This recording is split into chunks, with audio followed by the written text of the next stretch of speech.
नमस्कार. मुंबई आउटलुकमध्ये तुमचं स्वागत आहे. आपण बघतो की प्रवासात किंवा कुठल्या कार्यक्रमामध्ये वगैरे गेलो, तर आपल्याला अनावश्यक सल्ले भरपूर भेटतात किंवा काही लोकं सल्ले आपल्याला नकळत देत असतात, की "तू असं कर, तसं कर." पण आपल्याला उपयोगी पडेल किंवा हवा असलेला सल्ला खूप क्वचितच मिळतो आणि तो सगळ्यात महत्त्वाचा सल्ला असतो तो म्हणजे शैक्षणिक सल्ला असतो, की आज आपण ज्या मराठी फॅमिलीमध्ये आपण बघतो, की बाबा काकाच्या मुलांनी हे केलं, तर तुला पण हेच करावं लागेल. माझ्या मावशीच्या मुलीनी हे केलंय, त्यामुळे मला पण आईने हेच करायला सांगितलं. तर ही पिढी अजूनही 70% प्रमाण लोकांचं अजूनही त्या टेंडन्सीचं आहे. पण बऱ्याचदा असं होतं, की त्याची कुवत, त्याची बौद्धिक क्षमता वेगळी आहे आणि माझी बौद्धिक क्षमता वेगळी आहे. सो कुठेतरी शैक्षणिक निर्णय घेताना अडथळे येतात आणि याच्यासाठी आवश्यक असणारे सल्ले सध्या 21व्या शतकामध्ये आपण आहोत आणि ते उपलब्ध आहेत. मी म्हणतोय करियर काउन्सिलिंगबद्दल. तर आज आपण ह्या शैक्षणिक सल्ल्यांबद्दल किंवा 10वी-12वी नंतर काय करावं? किंवा अजून एक असा त्याच्यामध्ये विषय असतो, की पालक अपडेट तर मुलं अप टू डेट ही एक फ्रेज आहे. तर ह्याच्यावरतीच आपण एक सारांश घेणार आहोत. आज आपल्यासोबत आपल्या स्टुडिओमध्ये आहेत सुहास पाटील सर, जे या करियर काउन्सिलिंगमध्ये तर इतके वर्ष अनुभवाने काम करतात. शिवाय ते माजी सनदी अधिकारी पण राहिलेत. सर, मुंबई आउटलुकमध्ये तुमचं स्वागत आहे. मी थेट माझ्या पहिल्या प्रश्नाकडे येतो. तो म्हणजे असं, की मी आता काही बोललो, की पालक अपडेट तर मुलं अप टू डेट याच्याकडे तुम्ही कशा पद्धतीने बघता? पालकांना खूप साऱ्या गोष्टी माहीत नसतात. नवीन नवीन शैक्षणिक क्षेत्र अशी उघडी झालेली आहेत आणि मग कोण कोण काहीतरी सांगत असतं आणि आम्हाला ते खरं वाटत असतं. तिथेच सगळं घोटाळा आहे. पालकांना अपडेट राहता येत नाही. हां, आम्हाला आमच्या वेळेला शिक्षण वेगळं होतं, आता शिक्षण वेगळं आहे. असं करून पालक लक्षात देत नाही मूल काय करते तिकडे. त्याच्यामुळे होते काय, माझ्या मुलाने किती ज्ञान मिळवलंय हे कधी तपासलंच जात नाही. मुलं अभ्यास करतात, परीक्षा जवळ आली की. त्याला अभ्यास नाही म्हणत ही गोष्टच आमच्या लक्षात नाही आली. अभ्यास कशाला म्हणतात हे लक्षात घ्या आधी. जो सातत्यानं केला जातो त्याला अभ्यास म्हणतात. जो ज्ञान मिळवण्यासाठी केला जातो त्याला अभ्यास म्हणतात. तर तुमची मुलं ह्या दोन कसोट्यावरती उतरतात का हे पाहिलंच जात नाहीये. आम्ही फक्त मार्क बघतो. 10वीला 98% मार्क. वाह! किती लोक मला अशी भेटतात, म्हणतात सर माझे आणि माझ्या बायकोचे मार्क एकत्र केले SSCचे तर त्याच्यापेक्षा जास्त माझ्या मुलाला मिळालेत. याच्यावरती आम्ही आनंदी असतो. पण माझ्या मुलाकडे नॉलेज किती आहे हे कधीच तपासलं जात नाही. आणि जसं तुम्ही म्हणलात क्षमता कधीच पाहिली जात नाही. ते गरजेचं आहे. कारण आम्ही काय करतो आजकाल सिनेमा वगैरे येतात आणि मग त्यातलं आम्हाला लवकर पटतं. शाहरुख खान एक डायलॉग म्हणतो, अगर कोई चीज आप दिल से चाहते हो तो पूरी कायनात बदल जाती है और आपको मिल जाती है. दुसरा आमिर खानचा सिनेमा 3 इडियट्स, त्याच्यामध्ये तो म्हणतोय की ऑल इज वेल म्हणा की सगळं वेल होतं, निगेटिव्ह विचार करू नका. पण भगवद्गीतेने काय सांगितलं हे आम्ही कधीच लक्षात घेत नाही, कधीच कोणाला सांगत नाही. भगवद्गीता म्हणते what ever you deserve you will get it.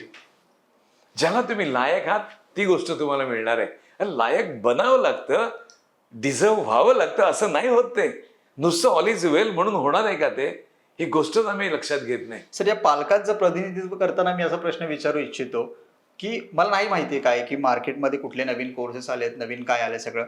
पण माझा मुलगा 10वी झाला किंवा आता काही दिवसातच 12वीचा निकाल लागणार आहे. मला त्याला सल्ला द्यायचा आहे, की तू हे घे किंवा हे चालेल. तर त्या पालकांनी काय करावं? म्हणजे सल्ला स्वतःहून द्यावा, की काका-मामाचा किंवा आपल्या ऑफिसमधल्यांचा सल्ला घ्यावा, की मग करियर काउन्सिलरकडे कशा पद्धतीने जाऊन आपल्या मुलासाठी योग्य फ्युचरची निवड करावी? काय सांगाल?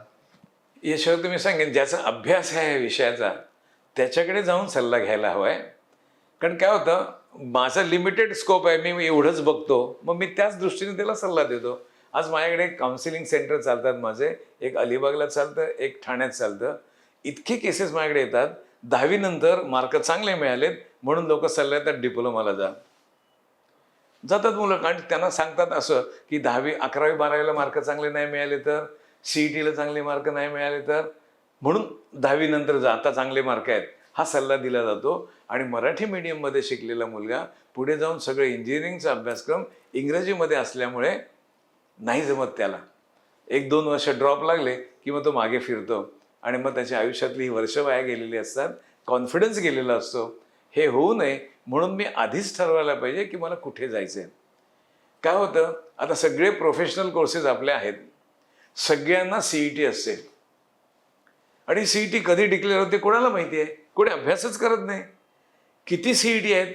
जर तुम्ही काढलात, एक लिस्ट काढली तर प्रत्येक विषयासाठी CET, प्रत्येक, आता काही त्यांनी कंबाईन केलेले CET, अगदी इंजिनिअरिंग असेल तुमची, त्यानंतर आर्किटेक्चरची असेल, फार्मसीची असेल, ॲग्रिकल्चरची असेल, अशा वेगवेगळ्या CET काढलेल्या आहेत. आता तर पुढे कमाल झाली आहे, याच्यापूर्वी BSc नर्सिंगसाठी एक CET होती, ती जाऊन त्यांनी आता एक्सटेंड केली आणि GNM आणि ANM ला सुद्धा लावली. आता ANM आणि GNM हे थोडेसे कमी दर्जाचे शिक्षणक्रम आहेत. हां, अंडर ग्रॅज्युएट लेवल शिक्षण जे आहेत, BSc वगैरे, त्याला CET मी समजतो प्रोफेशनल कोर्स आहेत म्हणून मान्य आहे. पण ANM ला कसली CET लावताय? आणि लोकांना कुठे माहिती आहे? बरं, CET तुम्हाला लावायचे तर वर्षभर अगोदर डिक्लेअर करा की जर तुम्हाला ANM ला प्रवेश हवा असेल तर तुम्हाला CET देऊनच प्रवेश मिळेल. नाही आम्ही डिक्लेअर करत, अचानक आम्ही काढ टाकतो CET मध्ये. ते कसं चालेल हे? कुठेतरी आम्ही शिक्षण तज्ज्ञांनी जागरूक असायला पाहिजे कुठली ॲक्सेप्ट करताना की बाबा ही CET टाकायची. आता सर, पुढचा प्रश्न मला असं विचारायला मला आवडेल पर्सनली, की आपल्याकडे स्पर्धा परीक्षाचा अवेअरनेस तितकासा नाहीये किंवा तो अवेअरनेस कुठे कमी पडतोय आपण करायला. स्पर्धा परीक्षेला बघाल तर आपण महाराष्ट्रातली मुलं अगदी हाताच्या बोटावरती मोजण्या इतकी आहेत. आपण हे मागच्या आता रिझल्ट लागलेल्या मध्ये पण बघितलंय. सो हा अवेअरनेस तुम्हाला असं वाटतं का की तो शालेय जीवनापासूनच सुरू झाला पाहिजे? तुम्हाला त्यासाठी उदाहरण देईन. चंद्रबाबू नायडू जेव्हा आंध्र प्रदेशचे मुख्यमंत्री होते तेव्हा त्यांनी 8वी पासून मुलं निवडली आणि त्यांना प्रशिक्षण द्यायला सुरुवात केली स्पर्धा परीक्षांचं. आज जर तुम्ही गेलात ना तर साधारणतः प्रत्येक जिल्ह्यामध्ये IAS दर्जाचे 3 ऑफिसर असतात. त्यातलं एक ऑफिसर तुम्हाला आंध्राचा मिळेल. गेल्या 15-17 वर्षांपूर्वीपासून त्यांनी सुरू केलेलं आणि त्यांना रिझल्ट मिळतात. आमच्याकडे अवेअरनेसच नाही आहे. बघा, माझा अनुभव सांगतो तुम्हाला मी. स्टाफ सिलेक्शन कमिशन किती लोकांना माहिती असतं? बघतच नाही आम्ही तिकडे.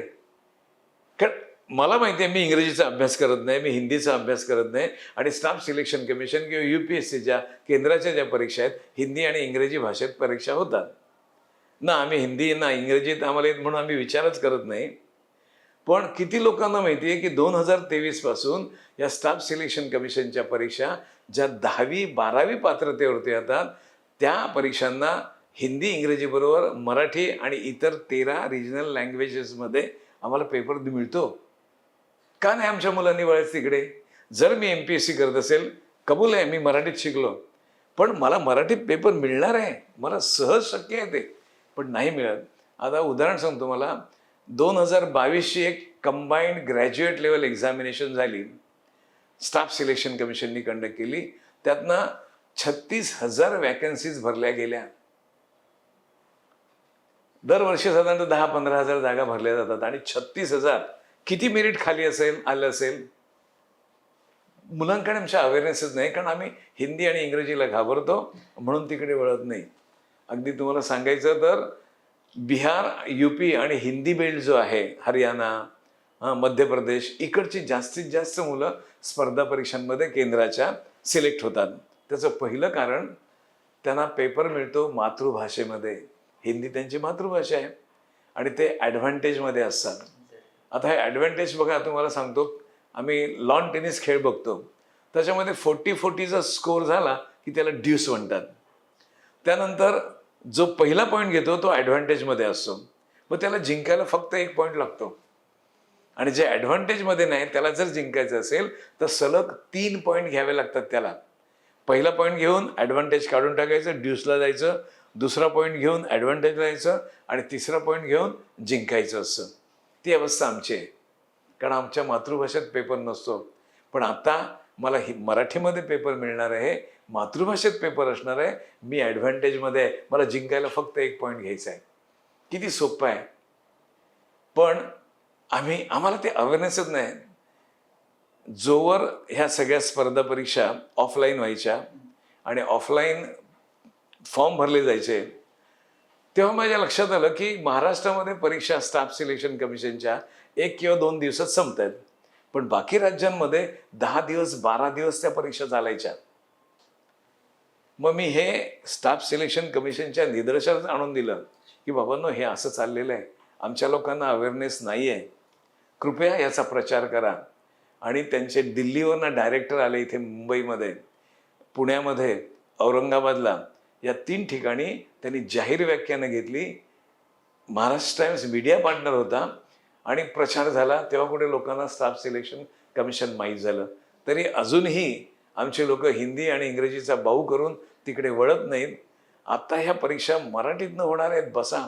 आता रेल्वेची एक जाहिरात आहे, रेल्वे प्रोटेक्शन फोर्स, पदवीधरांना तिथे संधी आहे, सब इन्स्पेक्टरच्या जागा निघाल्यात. परीक्षा मातृभाषेतनं आम्हाला मिळणार आहे. किती सोपं बनणार आहे बघा. 4,518 जागा आहेत कॉन्स्टेबल एक्झिक्युटिव्हच्या रेल्वेमध्ये.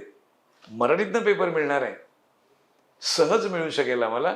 फक्त आम्ही अभ्यास करायला पाहिजे, जो आम्ही करत नाही, असं माझं निदर्शनास आलेलं आहे. सर, मी आमच्या चॅनलच्या माध्यमातून आपल्या मुंबई आउटलुकच्या प्रेक्षकांच्यासाठी एक प्रश्न असा की आता 12वीचा रिझल्ट अवघ्या काही दिवसांवरती आलाय.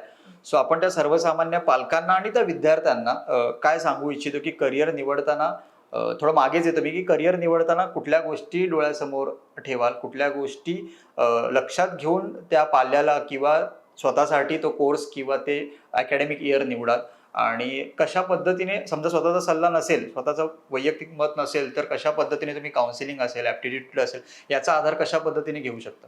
आता बघा, पहिलं करिअरची वाटा आमच्या कधी निवडल्या जातात? 10वी नंतर मी जिथे प्रवेश घेतो तिथून आमचं ठरतं. आता मी समजा गेलो कॉमर्सला आणि नंतर मला वाटायला लागलं की नाही, मला इंजिनियर व्हायचं आहे, नाही होता येणार, असा सगळ्यांचा समज आहे. पण आज इतके काहीतरी शैक्षणिक क्षेत्र पुढे गेलेलं आहे. मी कॉमर्सला गेलो तरी सुद्धा मी इंजिनियर होऊ शकतो. किती लोकांना गोष्ट माहिती असेल? IIT, Indian institute of technology Madras, तिथे त्यांनी ऑनलाईन कोर्सेस सुरू केलेले आहेत इंजिनिअरिंगचे, ज्याला कुठल्याही स्ट्रीममधल्या 12वीचा विद्यार्थी जाऊ शकतो. आणि शिवाय मी जे काही परस्यू करतोय शिक्षण आता, ते चालू ठेवून मला ती पण परीक्षा देता येणार आहे. आणि I can be alumni of IIT Madras. किती मोठी गोष्ट आहे. हे फक्त मला मेहनत वाढवायला लागेल. आणि ऑफलाईन कोर्स जरी, तो ऑनलाईन कोर्स जरी असला तरी मला व्हिडिओज मिळणार आहेत आणि ते व्हिडिओजवरनं मला अभ्यास करायचा आहे. टायमिंग नाही ठरलेलं 10 ते 11 बसा म्हणून. मला जेव्हा वेळ मिळेल तेव्हा, एका आठवड्याला किती तास द्यायचे आहेत मला? 10 तास द्यायचे आहेत. सहज मी काढू शकतो आणि मी इंजिनियर होऊ शकतो. 2 डिग्री मला मिळू शकतात.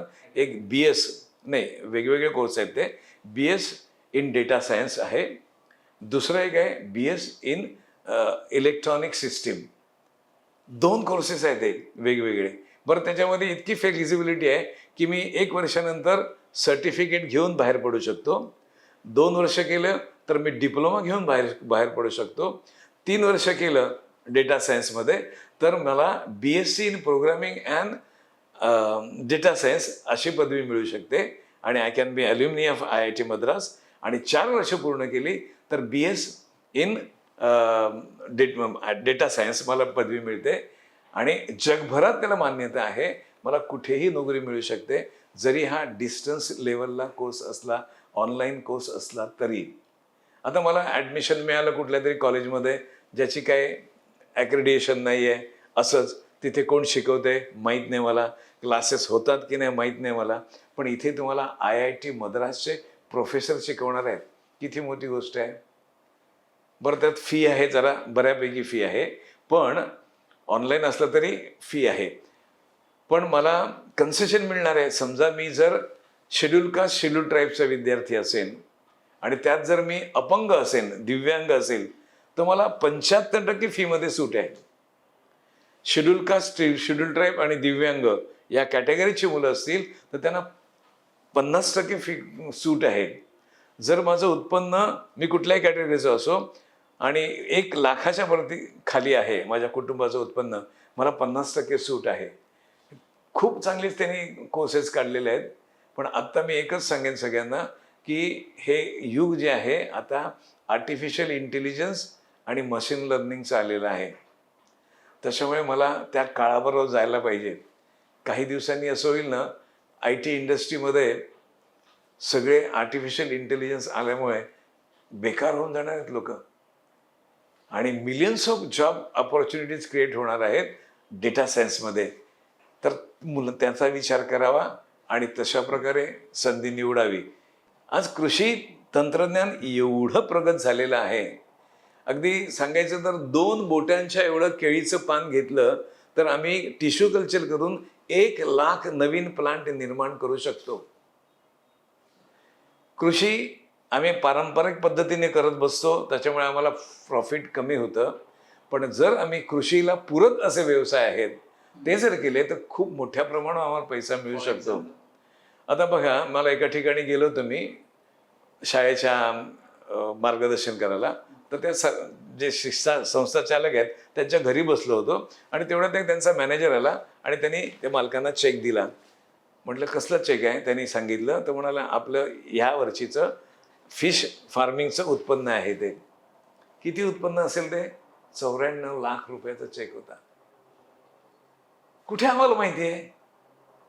खूप पैसा आहे पूरक व्यवसाय जे आहेत ना. आणि यासाठी जर मी कृषी क्षेत्राकडे वळलो, आज 10वी नंतर मला डिप्लोमा कृषीमध्ये मिळतो, कृषी तंत्रज्ञान डिप्लोमा, जो मराठीत आम्हाला शिकता येतो.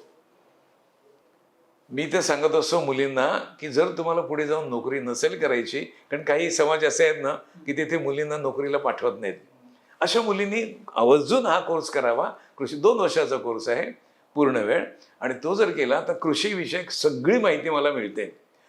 बरोबर कृषीला पूरक असे जे व्यवसाय आहेत त्या सगळ्या विषयांची मला माहिती मिळते आणि मी माझ्या कुटुंबाचं स्वास्थ्य चांगलं ठेवू शकते.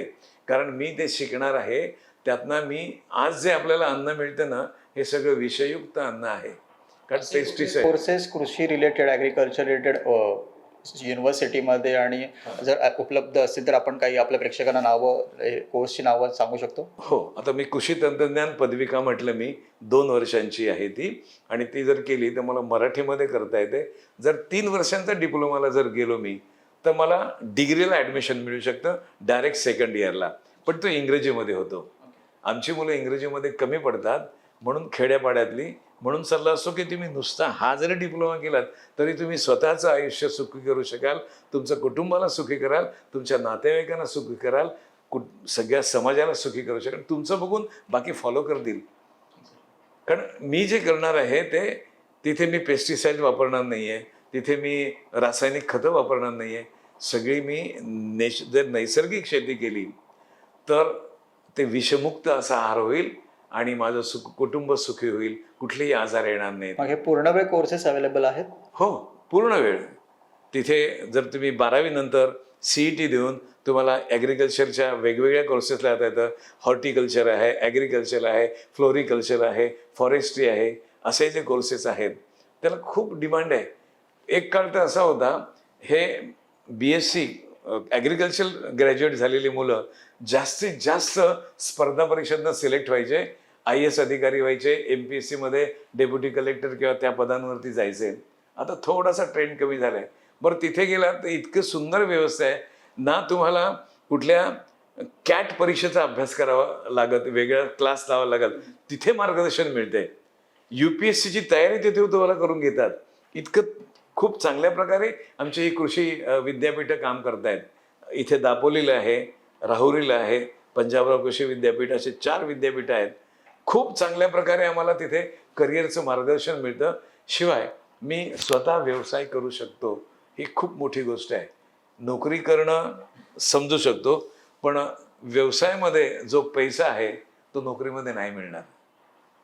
पण काय होतं, सगळ्यांनाच व्यवसाय जमत नाही म्हणून आम्ही सगळे नोकरीकडे वळालेलो असतो. मला कधी कधी प्रश्न पडतो की का मी नोकरीविषयी सांगतोय, व्यवसायाविषयी काय सांगत नाही. कारण मी स्वतः व्यवसाय नाही करू शकलो, माझ्याकडे एक्सपिरियन्स नाही, माझ्या बाबांना नाही जमला, माझ्या नातेवाईकांना नाही जमला, मग माझ्याकडे कॉन्फिडन्सच नाही आहे की मी करू शकेन.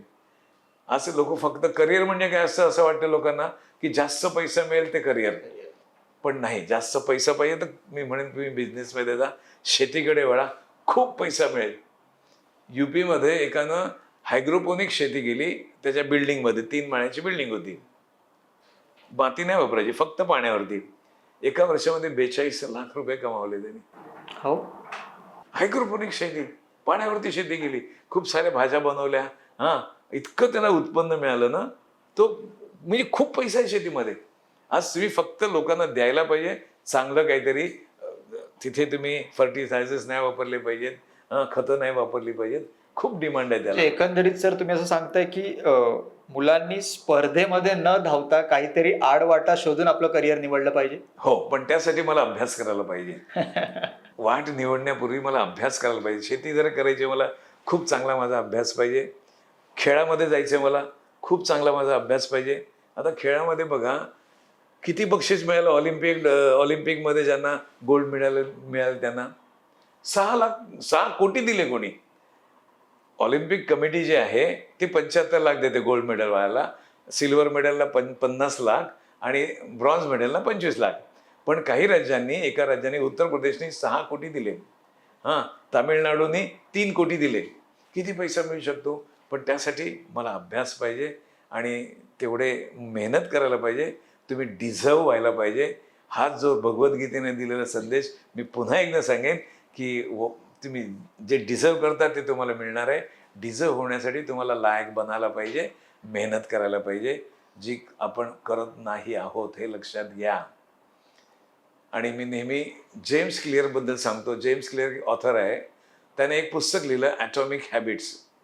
त्या पुस्तकात तो म्हणतोय जोवर तुम्ही तुमच्या सवयी बदलत नाही तुमचं नशीब नाही बदलणार. एका वर्गात मी सांगत होतो, एक मुलगा उभा राहिला, म्हटलं सर नशीब काय असतं का. मी त्याला दिलेलं उत्तर सांगतो. मला खूप लोकांना बोलताना ऐकले मी, नशीब आमच्या नशिबात नव्हतं म्हणून मिळालं नाही आम्हाला काही गोष्टी. मी मान्य नाही करत ते. मी मान्य करतो योग वशिष्ठ ग्रंथ. योग वशिष्ठ ग्रंथ म्हणते की नशीब वगैरे काय नसतंच मुळी. नशीब वगैरे काय नसतंच मुळी. जे असतं ते तुमच्या मेहनतीचं फळ असतं. आणि नेमकी तीच आम्ही कमी करतोय. लक्षात घ्या, लागा मेहनतीला. दुसरी गोष्ट, आमचा पाया कच्चा असतो. 10वी पर्यंत आम्हाला अभ्यासच करावा लागत नाही, कारण सरकार पास करते. 9वीला परीक्षा होते नाही असं नाही, पण 9वीची परीक्षा ते सूचना असतात कोणाला नापास नका करू. मग परीक्षा कसली ती. पहिली परीक्षा आम्ही फेस करतो 10वीला, आणि त्याला सुद्धा आम्ही परीक्षे जवळ आली की अभ्यास केला तरी आम्हाला खूप चांगले मार्क मिळतात आणि तिथेच घोटाळा होतो. अभ्यास आम्ही करत नाही, मेहनत आम्ही कमी करतो, हे लक्षात घ्या आणि अभ्यासाला लागा. पहिला 10वी पर्यंत तुम्ही काय शिकलात, कुठलीही स्पर्धा परीक्षा द्यायची असो, कुठलंही करिअर करायचं असो, तुमचा पाया कच्चा असल्यामुळे आम्ही नाही इमारत उभी करू शकत, हे लक्षात घ्या. आणि वेळ द्या पाया पक्का करण्यासाठी. मी 10वी पर्यंत काय शिकलो, गणित, 10वी पर्यंत काय इंग्रजी शिकलो, 10वी पर्यंत मी इतिहास काय, भूगोल काय, जे जे काय मी शिकलोय, विज्ञान काय, सगळं पुन्हा एकदा रिव्हिजन करा. आणि मग तुमचं कॉन्फिडन्स लेवल वाढेल आणि तुम्ही हवं ते करिअर सिलेक्ट करू शकाल आणि जाल. आणि त्यासाठी एकच मार्ग सांगेन की तुमची स्वतःला तर तपासून बघायचं असेल की मी किती अभ्यास केलाय, मला किती येतंय, तर स्टाफ सिलेक्शन कमिशनच्या ज्या परीक्षा निघतात 10वी पात्रतेवरती, 12वी पात्रतेवरती, त्या परीक्षांना बसा.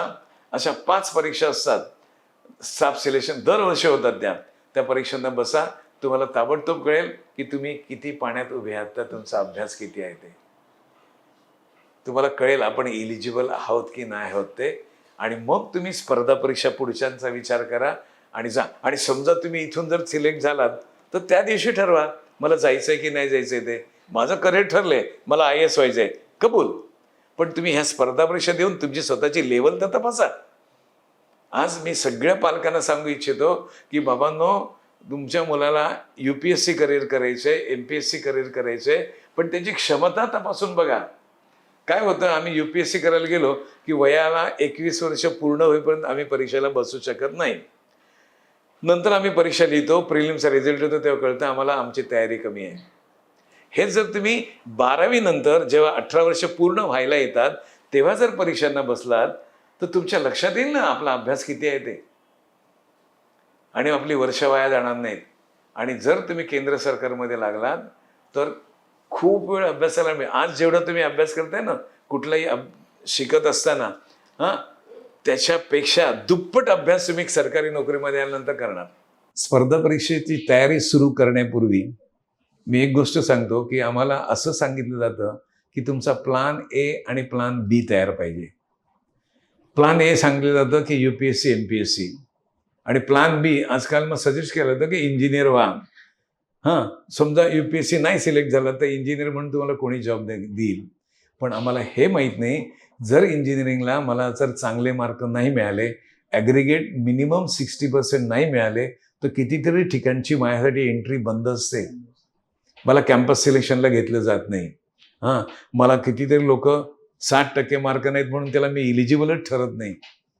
आणि आम्ही फोकस करतो UPSCवरती, कारण आम्हाला सांगितलं जातं तसं. माझं म्हणणं हे आहे की your plan A should be your academics. तुम्ही जे शिकताय ते प्लान ए असायला पाहिजे. मी तिथे टॉपला जाईन. 4-5 वर्ष मी UPSC तयारी केली, नाही यश मिळालं, मागे फिरलं तरी मला कोणीही सहज वेलकम करेल की नाही हा टॉपचा विद्यार्थी आहे. हा मला मेसेज द्यायचा आहे की बाबांनो, तुम्ही लक्षात घ्या की plan A should be your academics, not UPSC or MPSC. आणि एक साधी गोष्ट आहे हो, UPSCच्या ज्या सिव्हिल सर्व्हिसेस एक्झामिनेशनला साधारणतः 11.5 ते 12 लाख लोक फॉर्म भरतात दरवर्षी. जागा असतात 1,000च्या रेंजमधल्या. परीक्षेला बसतात प्रिलिमला 4.5 लाख. बाकीचे विद्यार्थी कुठे गेले हो? 7 लाख 7.5 लाख लोक ज्यांनी फॉर्म भरलेत ते परीक्षेला सुद्धा बसत नाहीत. का बरं असं होतं? वेगवेगळी कारणं असतात. हे आम्ही लक्षात घ्यायला पाहिजे ना. ह्यांनी कोचिंग घेतलेले. आज साधारणतः इंडियामध्ये 10 लाख विद्यार्थी कोचिंग घेत आहेत फी भरून. कोण 2 लाख भरतोय, कोण 1.5 लाख भरतोय, कोण लाखभर भरतोय. वेगवेगळ्या प्रकारच्या क्लासेस आहेत. आणि असं असताना ही मुलं परीक्षेला बसत नाहीत, कारण कॉन्फिडन्स नाही आमच्याकडे. अभ्यास झाला नाही म्हणतात. अरे अभ्यास झाला म्हणजे तुम्ही केला नाही ना, हे पहिलं लक्षात घ्या. आणि त्यासाठी तिथे उतरण्यापूर्वी स्वतःची क्षमता तपासून बघा. 10वी पात्रतेवरच्या 12वी पात्रतेच्या परीक्षा त्या द्या. आता बघा 1-2 दिवसात जाहिरात येईल स्टाफ सिलेक्शन कमिशनची. Multitasking non technical staff and havaldar in CBIC and CBN. ह्या परीक्षेला जर तुम्ही बसलात, 10वीच्या स्तरावरचं डिफिकल्टी लेवल असेल आणि ती जर परीक्षा तुम्हाला पास नाही करता आली, तुमचे डोळे उघडतील की आपला अभ्यास कमी आहे म्हणून, आणि मग तुम्ही अभ्यासाला लागाल. हां, आणि समजा लागलात तर तुम्हाला पगार मिळणार आहे 34,000 रुपये स्टार्टिंग सॅलरी 10वी पात्रतेवरती. समजा तुम्ही हवालदार झालात आणि कस्टममध्ये तुम्हाला पोस्टिंग मिळाली. तुमची पोस्टिंग असणार आहे एअरपोर्टला. काय तुम्हाला डिमांड असेल नुसती कल्पना करा. डॉकमध्ये, मुंबई डॉक्समध्ये, JNPTला खूप चांगल्या प्रकारे. आणि केंद्र सरकारची नोकरी म्हटली की तिथे रिस्पेक्ट आहे हे लक्षात घ्या, पॉवर आहे हे लक्षात घ्या आणि मिळवा. पुढे आता मी माझा अनुभव सांगतो. मी national academy of customs excise and narcotics या नासेन म्हणतात त्याला, ट्रेनिंग सेंटरला होतो, जिथे कस्टम्स, सेंट्रल एक्साइज, नार्कोटिक्सचे अधिकारी ट्रेनिंगला यायचे. माझ्याकडे कितीतरी मुलं लोअर डिव्हिजन क्लर्क म्हणून लागलेले, टॅक्स असिस्टंट म्हणून लागलेले, त्यानंतर इन्स्पेक्टर म्हणून लागलेले, IRS म्हणून लागलेले ट्रेनिंगला यायचे. ती मुलं अभ्यास कंटिन्यू करायचे, परीक्षा द्यायचे. कोणी IAS झालं, कोणी IPS झालं, कोणी IRS झालं, कोणी त्यांच्या राज्यातल्या पब्लिक सर्व्हिस कमिशनमधनं वरचा अधिकारी झालं, कोणी इन्स्पेक्टर झाले. हे पाहिलंय डोळ्याने मी. पण आमचे पालक काय म्हणतात, मुलं एकदा कमवायला लागले की त्यांचं अभ्यासाचं लक्ष उडतं. अजिबात तसं नाही. ज्याला करायचंय तो अभ्यासच करणार. पैसे होत नाही तर काही होत. हां, पगार आला म्हणजे काय, पैसे आले का? मला अभ्यासाला वेळ मिळते. आता किती लोकांना माहिती आहे की केंद्र सरकारमध्ये काम करताना जर आपण कामाचे दिवस एकत्र केले आणि सुट्टीचे दिवस एकत्र केले तर किती महिने काम करावं लागत असेल आणि किती महिने सुट्टी मिळत असेल? 6 महिने काम करायचं असतं आणि 12 महिन्याचा पगार मिळतो आम्हाला. ग्रॅज्युएट लेवल एक्झाम जर मी पास केली तर 50,000 पासून 87,000 पगार या रेंजमधली वेगवेगळ्या 36 पोस्ट मला मिळतात एक परीक्षा देऊन. आणि फी किती भरावी लागते? फक्त 100 रुपये. ओपन कॅटेगरीचे मुलगे आणि OBCचे मुलगे यांना. सगळ्या मुलींना कुठल्याही कॅटेगरीच्या 0 पैसे फी असते. आणि आमच्या मुली तिकडे जात नाहीत, वळत नाहीत. मला काय समजत नाही मुलींसाठी इतक्या फॅसिलिटी आमच्याकडे ना. पहिली जॉब सिक्युरिटी, त्यानंतर कुठलाही पुरुष मुलींकडे वाकड्या नजरेनं बघू शकत नाही अशी तिथे कमिटी नेमलेली असते. जर एक तक्रार केली ना, ज्याची इन्चार्ज एक महिला असते, पुरुष नाही. महिलेकडे आम्ही महिला तक्रार करू शकतो. हे सगळं असतं तिथे. शिवाय 2 वर्षांची चाइल्ड केअर लिव्ह असते.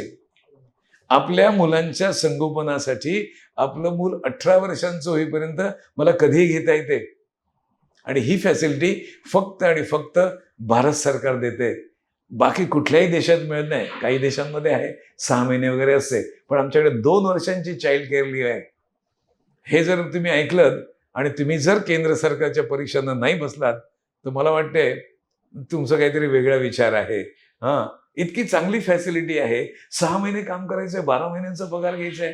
का नाही परीक्षा द्यायची आहे? तुम्ही स्वतःचं करिअर वेगळं करू शकता. कितीतरी वाट आहेत. आता काही लोकांना MBA करायचं असतं. सगळ्याच पालकांना MBAची फी परवडत नाही, किंवा ज्यांना परवडते त्यांना ऍडमिशन मिळत नाही. कारण ग्रॅज्युएशन नंतर आम्ही कॅट मध्ये परीक्षा देणार. कारण IIM मध्ये जर मी MBA केलं तर त्याला व्हॅल्यू आहे, खूप चांगला पगार मिळतो. पण तिथे प्रवेश मिळत नाही. कॅट परीक्षा आम्हाला पास करता येत नाही. 12वी नंतर आम्ही IIM इंदोरमध्ये प्रवेश मिळू शकतो इंटिग्रेटेड MBA कोर्ससाठी. 5 वर्षांचा कोर्स असतो. 3 वर्षांची डिग्री, 2 वर्षाचे पोस्ट ग्रॅज्युएशन. तेवढी कॉम्पिटिशन नाही जी कॅटला असते ती. किती सहज प्रवेश मिळू शकतो. आमची मुलं परदेशात धावतात. आता तर अंडर ग्रॅज्युएशन करायला चाललेत. पूर्वी MS करायला जायचे. परदेशात जर गेलो MS करायला तर मला 4 वर्ष अंडर ग्रॅज्युएशन कोर्स, 2 वर्ष किंवा 3 वर्ष मास्टर्स डिग्री करावी लागते. म्हणजे 6 किंवा 7 वर्ष लागतात. इंडियामध्ये राहून मी 5 वर्षात मास्टर्स डिग्री मिळवू शकतो. आम्हाला माहितीच नाही. IISER, Indian institute of science education and research मध्ये आम्हाला 5 वर्षात इंजिनिअरिंगची डिग्री मिळू शकते. MS ची डिग्री मिळू शकते. भोपाळला 4 वर्षात आम्ही BS डिग्री घेऊ शकतो. 5 वर्ष आमच्याकडे IISERच्या 7 इन्स्टिट्यूशन आहेत. पुण्याला आहे, बँगलोरला आहे, भोपाळला आहे, तिरुपतीला आहे, त्रिवेंद्रमला आहे. या ठिकाणी जर आम्ही गेलो तर 5 वर्षात MS होऊ शकतो. आता किती लोक लॉ करतात, लॉचं करिअर करायचं असतं. मग ग्रॅज्युएट झाले की मग आम्ही ॲडमिशन घेणार. पण तिकडे पण CET आली, मिळाली तर 3 वर्ष अधिक लागतात. म्हणजे 3 वर्ष आणि 6 वर्ष मला LLB व्हायला लागतात. हे जर मी आता ठरवलं 12वीला आणि मी CET दिली किंवा क्लॅट परीक्षा दिली आणि मला ॲडमिशन मिळालं तर 5 वर्षात मी लॉ ग्रॅज्युएट होतो. 1 वर्ष आयुष्यातलं माझं वाचतं. खूप मोठी गोष्ट आहे. 1 वर्ष मी माझं करिअर अगोदर सुरू करू शकतोय. असेच मी सांगितलं तुम्हाला, IIM मध्ये मी 5 वर्षात हे करू शकतोय. जा ना तिकडे करा. 5 वर्षात मी MS डिग्री मिळू शकतोय. जा तिकडे करा. तुम्ही 1 वर्ष आयुष्यातलं वाचणार आहे. बरं, हे वर्ल्ड रिनाउंड इन्स्टिट्यूशन्स आहेत. IISER जे आहे, ISER म्हणतात त्याला, जगामध्ये मान्यता आहे त्याला. आता मी सांगितलं तुम्हाला अगोदर की IIT मद्रास, तिथे हे जे ऑनलाईन डिग्री कोर्सेस काढलेले आहेत, तुमची डिग्री तुम्ही परसू करा. जर तुम्ही कॉम्प्युटर सायन्समध्ये डिग्री करत असाल कुठल्याही कॉलेजमध्ये, त्याला नाव आहे की नाही ते राहिलं बाजूला, पण जर तुम्ही IIT मद्रासचा जर ऑनलाईन कोर्स केलात तर तुम्ही IIT मद्रासचे ॲल्युमनी बनणार आहात. जगभरामध्ये तुम्हाला मागणी येईल. 2 वर्ष झाले डिप्लोमा घेतलात तरी तुम्हाला जॉब मिळू शकेल. 3 वर्ष केलं डिग्री घेतली तरी मिळेल. 4 वर्ष केली तर मास्टर्सच तुम्ही होणार आहात, BSच होणार आहात. म्हटल्यानंतर बॅचलर ऑफ सायन्स, आणि खूप किंमत असेल त्याला. पण त्यासाठी मात्र मला अभ्यास करायला पाहिजे, हे लक्षात घ्या. आणि अभ्यासाची वेळ वाढवा. आणि जेम्स क्लिअरनी जे सांगितलंय, जोवर तुम्ही तुमच्या सवयी बदलत नाहीत तोवर तुमचं नशीब नाही बदलणार. एकंदरीत सरांशी चर्चा करताना म्हणजे पूर्ण मुलाखती दरम्यान एकच गोष्ट प्रामुख्याने जाणवली, ती म्हणजे कुठल्याही स्टेजवरतीचा अभ्यास हा कोणाला चुकला नाहीये आणि तो खूप महत्वाचा आहे.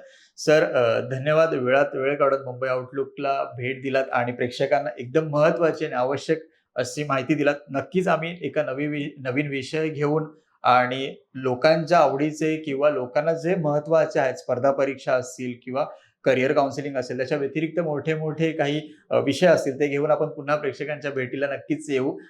तूर्तास धन्यवाद.